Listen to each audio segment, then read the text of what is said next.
VK news Madhya Pradesh Chhattisgarh. दिल बोलेगा, देश सुनेगा।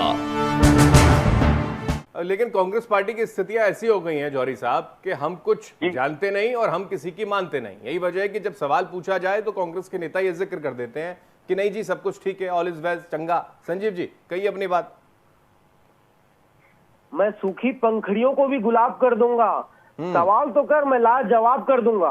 आपके सारे सवालों का मैं माकूल जवाब दूंगा और सही जवाब दूंगा, ऑथेंटिक जवाब दूंगा। मैं अभी भी कह रहा हूं कि अभी भैया कह रहे थे कि मीडिया के माध्यम से पता चला, मीडिया के माध्यम से ये खबर आई।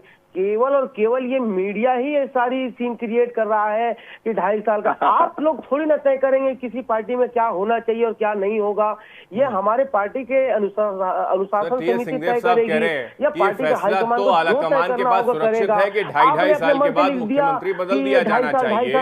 ये तो सिंहदेव साहब कह रहे हैं। आप अगर कांग्रेस, यही समस्या है सर, यही समस्या है संजीव शुक्ला जी कि आप पार्टी के नेताओं की इज्जत नहीं रखते, उनका सम्मान नहीं रखते। तभी तो वो कैप्टन साहब कह रहे हैं, कैप्टन साहब तभी तो कह रहे हैं कि मैं ये बर्दाश्त नहीं कर पा रहा था इसलिए मेरे को पार्टी छोड़नी पड़ गई। ज्योतिरादित्य सिंधिया ने भी यही कहा था कि इतना अपमान होगा तो पार्टी में रहेगा कौन। पायलट साहब ने भी ये कहा। वो अलग बात है कि उनको कोई मान मनोबल कर लिया गया तो वापस रह गए। आप अंदर पार्टी के अंदर की स्थितियों को भापिए। एक बड़ा मंथन चिंतन करने की जो आवश्यकता है उसको समझना संजीव जी बड़ा जरूरी है। ये मीडिया नहीं कह रहा, ये मीडिया नहीं कह रहा है और ना ये बीजेपी के नेता कह रहे हैं। संजीव जी आपके नेता कहते हैं, G23 वाले, वो कहते हैं कि अध्यक्ष की कुर्सी अभी खाली पड़ी है, उसको भरना जरूरी है, नहीं तो पंजाब कांग्रेस में जो हश्र हुआ ऐसा होना नहीं चाहिए था। कह रहे हैं ना कपिल सिब्बल। पहली बात तो पार्टी को कार्यकर्ता खींचते हैं। कपिल सिब्बल बीजेपी पार्टी के नेता है क्या? जिनकी बात आप कर रहे हैं पार्टी के नेता है कपिल सिब्बल सर। जो पार्टी के अंदर में जो निर्णय होगा पार्टी के लोकतांत्रिक ढंग से हमारे निर्णय। सर मैं आपसे सवाल पूछ रहा हूँ फिर आप जवाब नहीं देते हैं। मैं पूछ रहा हूँ कपिल सिब्बल किस पार्टी के नेता हैं बताइए आप। पार्टी के नेता है, हमारी पार्टी के नेता। आप ही के पार्टी के नेता है ना सर। फिर उन्हीं की आवाज पर कार्यकर्ता पहुंचकर हो हल्ला और हंगामा करते हैं और वो इस बात को लेकर हंगामा करते हैं कि अध्यक्ष की कुर्सी खाली पड़ी है। और ये हमारी पार्टी में ही हो सकता है कि हमारी पार्टी में व्यक्ति विशेष अपनी राय रख सकता है, वरना बीजेपी वाले तो बिना आरएसएस की गुलामी के लिए कुछ बोल ही नहीं सकते जब तक आरएसएस उनको लाइन लिख के नहीं देगी। सर ये तो स्थिति आपकी पार्टी के अंदर कपिल सिब्बल अगर कुछ जिक्र कर दें तो उनकी आवाज पर गुंडागर्दी करने के लिए आपकी पार्टी के कार्यकर्ता पहुंच जाते हैं सर। अच्छा नहीं लगता ना ऐसे सर। जो सच्चाई है उसको माना करिए आप। मंथन चिंतन की आवश्यकता अगर पार्टी के अंदर है तो करिए। ओके आ रहा हूं संजीव जी, आ रहा हूं। आपका धर्म है, आप पार्टी के नेता हैं, आप बोलेंगे ही, समझ में आ रहा है मेरे। अश्विनी जी इस चीज को लेकर बड़ा चुटकीले अंदाज में बीजेपी आगे बढ़ेगी क्योंकि ऐसी स्थितियां तो बीजेपी में बनी हुई हैं, चाहे वो गुजरात का जिक्र कर लें, लेकिन छत्तीसगढ़ में अब कोई ऑक्सीजन मिल रही है क्या? देखिए हेमंत जी, ये कांग्रेस के अंदरूनी विषय है। अभी कांग्रेस के नेता ने कहा, मैं मानता हूं कांग्रेस का अंदरूनी विषय है और इसमें किसी को न तेज होने की जरूरत है न चुटकी लेने की जरूरत है। मगर बात यहाँ पर यह है कि उन्होंने शायराना ये कहा कि कुछ हंगामा क्यों बरपा है, तो मैं इनकी बात कहना चाहता हूँ कि कुछ तो मजबूरियां रही होंगी, यूं कोई बेवफा नहीं होता। ये मैं कांग्रेस के नेता को कहना चाह रहा हूँ और अब उसकी फेरहिस्त मैं शुरू करता हूँ।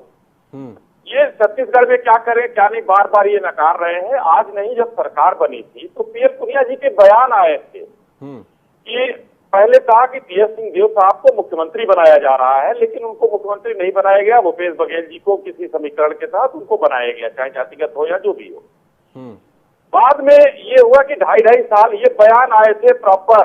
मैं अपने कांग्रेस के भाई को बताना चाहता हूँ, शायद ये उस समय के अखबारों को और उस समय मीडिया की समाचारों को देखिए। उस समय से लेकर आज तक कांग्रेस में अब क्या हो गया, कांग्रेस में कपिल सिब्बल जी ने स्पष्ट कह दिया है कि हम जी हजूरी नहीं करेंगे। जी हजूरी करने में जो आगे है, जैसे कमलनाथ जी ने बयान दिया था। मैं संजीव जी को बताना चाहूंगा कि हिंदुस्तान में कांग्रेसी ऐसे हैं, मध्य प्रदेश में ऐसे हैं जो कि अगर राहुल जी मूत्र विसर्जन भी करते हैं तो उसका पान कर लेंगे। ये आपके कमलनाथ जी ने कहा था। तो ऐसे ऐसे बयान देने के लिए जी हजूरी करना पड़ता है और वो जी हजूरी आज हो सकता है टीएस सिंहदेव साहब नहीं कर पा रहे हो, उनके साथी लोग नहीं कर पा रहे हो, क्योंकि आपके नेताओं को बारंबार अपमान का सामना करना पड़ता है। अब उसमें मैं लिस्ट गिनाता हूँ पहले नेता गुलाम नबी आजाद जी से मैं शुरू करता हूं। गुलाम नबी आजाद जी जो जिसके लिए जब वो जिस दिन उनका आखिरी दिन था फेयरवेल का, राज्यसभा में पूरा सदन भावुक हो उठा था, माननीय प्रधानमंत्री जी भावुक थे, मगर कांग्रेस के कार्यकर्ता उसके कुछ दिन पहले ही उनको पार्टी से निकालने की भी बात कर रहे थे। जिस दिन जितिन प्रसाद जी ने कांग्रेस छोड़ा, उस दिन वो कांग्रेस के मध्य प्रदेश के ट्विटर हैंडल पर आया कि वो कूड़ेदान में थे। आज हमने उनको सम्मानित किया है।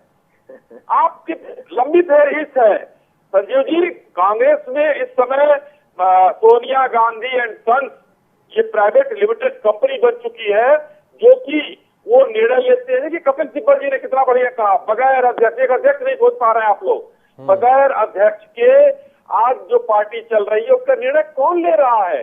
पंजाब में अमरिंदर सिंह जी को 80 साल की उम्र में उनको बेइज्जती का सामना करना पड़ा और खुल के उन्होंने कहा कि मैं अपमानित महसूस कर रहा था। और हेमंत जी, आपको मैं एक चीज कहना चाहूंगा, आपने गुजरात का भी नाम लिया। गुजरात में हमने पूरी सरकार बदल ली, लेकिन हमारे पूर्व मुख्यमंत्री ने या किसी मंत्री ने ये नहीं कहा मीडिया में कि हम अपमानित महसूस कर रहे हैं। ठीक है, हमारे यहाँ लोकतंत्र है। हमने 3 मुख्यमंत्री बदल डाले उत्तराखंड के, लेकिन किसी के मुंह से कोई आवाज नहीं आई, क्योंकि हमारा लोकतांत्रिक और अनुशासन वाली पार्टी है। ठीक है, अनुशासन की पार्टी है बीजेपी, अनुशासन है नहीं कांग्रेस पार्टी के अंदर। संजीव जी, कोई जवाब हो तो दीजिए। केवल मुस्कुराने से अगर काम चल जाता तो कांग्रेस में सब कुछ ठीक होता। शेर पढ़ा, कुछ तो मजबूरियां होंगी, यूं ही कोई बेवफा नहीं होता, वो अधूरा था। मैं उसको पूरा करना चाहता हूं पहले, और शायद उसी में इनको जवाब भी मिल जाएगा और आपको भी जवाब मिल जाएगा। यूं तो कोई मजबूरियां होंगी, यूं ही कोई बेवफा नहीं होता। जी बहुत चाहता है इनका सच बोले, पर क्या करें इनका हौसला नहीं होता। और अपने गिरेबान में भी झांक कर जरूर देख लो, फासला बेवजह नहीं होता। ये पूरा शेर है, शायद इसमें जवाब भी आपको पूरा मिल गया होगा। और तो बात करें साहब जो बीजेपी के वर्तमान प्रवक्ता है, फासले हो रहे देव साहब के और बघेल साहब के बीच में, मैं आपके बीच में नहीं बोला, शिष्टाचार का आप भी मैं बोल नहीं रहा हूँ, मैंने एक सवाल कर दिया बीच में। प्लीज मैं आपके बीच में नहीं बोला।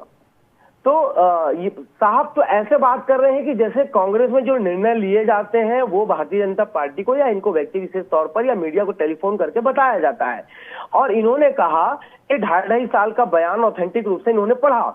मैं आपके सम्मानित चैनल में इनसे पूछना चाहता हूं, एक ऑथेंटिक बयान ये आपके मीडिया चैनल में दिखा दें, या राहुल जी का, चाहे सोनिया जी का, चाहे पुनिया जी का, चाहे भूपेश बघेल जी का, चाहे टी.एस. सिंघेल जी का, कि हाँ हमारे बीच में 2.5 साल का बात तय हुई है, ये दिखा दें।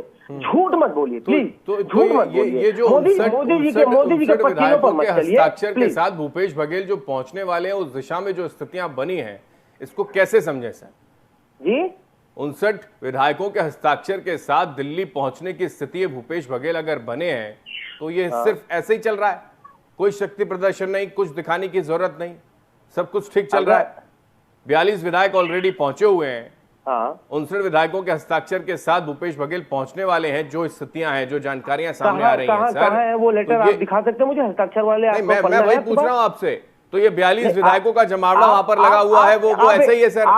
वो केवल क्या पिकनिक मनाने आए विधायक? छत्तीसगढ़ को छोड़कर 42 विधायकों को दिल्ली की चिंता हो गई क्या सर?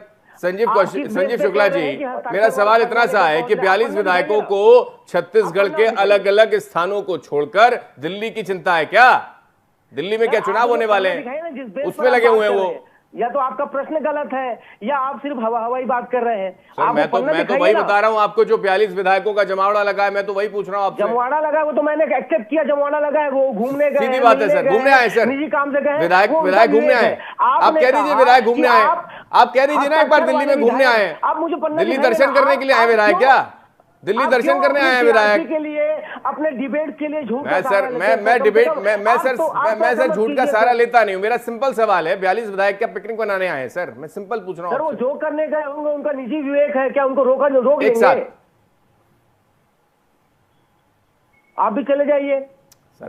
कमाल है सर। अब यही तो बात है ना, अगर वजन कांग्रेस पार्टी के पास सवाल का जवाब नहीं होता तो आप कैसे भी घुमा देंगे। यही सवाल, यही समस्या, यही तो दिक्कत है कांग्रेस पार्टी के अंदर। अगर आत्ममंथन और चिंतन और अनुशासन के साथ अगर काम कर लिया होता पार्टी ने, तो ये बिखराव और ये जो कलेश इस वक्त पार्टी के अंदर हो रहे हैं अलग अलग प्रदेशों में, वो नजर नहीं आते। सर मैं सिंपल सवाल पूछ रहा हूँ आपसे संजीव जी, मैं सिंपल सवाल पूछ रहा हूँ कि 42 विधायकों का जवाबड़ा जो दिल्ली में लगा है, वो कोई मजाक है क्या सर?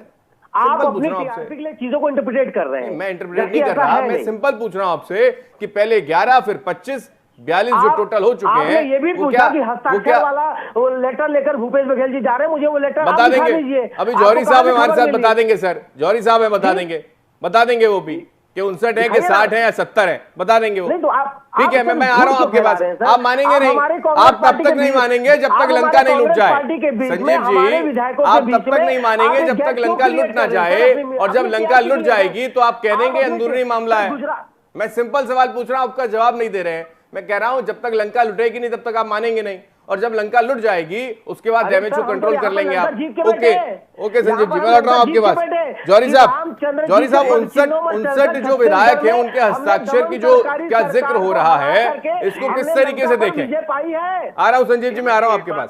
15 साल की यहाँ पर कुशासन चल रहा था, दमनकारी सरकार चल रही थी, उस पर हमने रामचंद्र जी के पच्चीनों पर। आ रहा हूं संजीव जी, आ रहा हूं मैं आपके पास, आ रहा हूं मैं। राजेश जी कहिए। हेमंत जी, ये कहना था शुक्ला जी को आप बेवजह धर्म संकट में डाल रहे हैं। उनकी मजबूत प्रवक्ता हैं अपनी पार्टी के, और आखिरी दम तक अच्छे सिपाही की तरह वो लड़ेंगे। वो हार मानने वाले नहीं है। संजीव जी की इस बात पर लोकतंत्र की बात शुक्ला जी ने अभी की है कि हमारी पार्टी में लोकतंत्र है। तो ये कैसा लोकतंत्र है कि नरसिम्हा राव जी की जब डेथ हुई तो उनको कांग्रेस भवन के अंदर उनकी बॉडी नहीं जाने दी, सिर्फ इसलिए कि 5 साल उन्होंने जी हजूरी नहीं करी। उन्होंने वही किया जो कपिल सिब्बल और चिदम्बरम और गुलाम नबी आजाद जिस रास्ते पर चल रहे हैं, उस रास्ते पर उस समय चले गए वो। दूसरा, ये जो अपने प्रणब मुखर्जी जी राष्ट्रपति थे, आपको ध्यान होगा वो वाली घटना, एक वीडियो बहुत अभी यूट्यूब पे भी है, जिसमें कि जब वो अपने राष्ट्रपति के अभिभाषण से बाहर निकले तो सोनिया जी ने उनकी तरफ देखा तक नहीं। अब ये नहीं सोचा कि ये राष्ट्रपति हैं आज, अब ये पार्टी के उनके नेता नहीं है, उनके नीचे वाले। तो इस तरह के लोकतंत्र के साथ में, और हमारी चिंता ऐसे पत्रकार, हमारी सपोर्ट कोई बीजेपी के लिए नहीं है, लेकिन ये है कि एक अच्छी, इतनी पुरानी पार्टी, इतने सीनियर लीडर्स की पार्टी, और इतनी जबरदस्त एक जिसकी पैन इंडिया अप्रोच है, अगर वो गर्त पे जाती है तो इससे लोकतंत्र का नुकसान होगा। और इसलिए शुक्ला जी या जो भी, इनसे भी अपन इस बारे में बहस करते हैं, सिर्फ ये बातें सिर्फ इसलिए बोलते हैं कि अभी भी लोकतंत्र आ जाएगा तो शायद कांग्रेस बच जाए। ठीक, ओके, ठीक है। ये कुछ जोड़ना चाह रहे हैं सर? जोड़ दीजिए संजीव जी, फिर मेरे को ब्रेक लेना है, कह दीजिए सर। ब्रेक लेने से पहले मैं जब इतिहास की बात की भैया ने, आज इतिहास से मैं भी आपको बता दूं, आज गांधी जी की पुण्यतिथि भी है, तो कम से कम आज आपके चैनल पे जिसने गांधी जी को मारा, एक तो गांधी जी को नमन किया जाए, और जिसने गांधी को मारा उसका मुर्दाबाद का नारा भी लगवा लीजिए, तो मैं समझूंगा कि आपके चैनल में सारे देशभक्त बैठे हुए हैं, और गांधी जी को चिन्हों पर चलने वाले लोग बैठे हुए हैं, भारतीय जनता पार्टी के प्रवक्ता बैठे हुए हैं। इनसे कहिए कि एक बार बोल दे कि महात्मा गांधी अमर रहे, और नाथूराम गोडसे मुर्दाबाद, बोल दीजिए। किसने नहीं बोला भाई? नाथूराम गोडसे मुर्दाबाद। चलिए संजीव जी, आप छत्तीसगढ़ से नाथूराम गोडसे पर कहाँ पहुंचा रहे हैं? वही समस्या है संजीव जी, ऐसे चर्चा कांग्रेस पार्टी को लेकर होती है, आप गोडसे पर आ जाते हैं, गांधी पर आ जाते हैं। आप गांधी के असूलों को अगर मान लेते हैं तो शायद ये स्थिति कांग्रेस पार्टी की होती नहीं। ओके, आ रहा हूँ सर, मैं मेरे को ब्रेक लेना है। अश्विनी जी, मैं लौट रहा हूँ आपके पास, एक छोटे से ब्रेक के लिए रुक रहे हैं यहाँ पर। ब्रेक के बाद चर्चा को आगे बढ़ाएंगे और समझने की कोशिश, छत्तीसगढ़ कांग्रेस के अंदर बिखराव की स्थितियां अगर बन रही हैं तो इसको समेटने की दिशा में आगे अगर बढ़ा जा रहा है तो उसके पीछे की वजह क्या है? ब्रेक के बाद। ये है ड्रीम मीडिया नेटवर्क, और आप देख रहे हैं देश का पहला 24/7 डिजिटल न्यूज चैनल।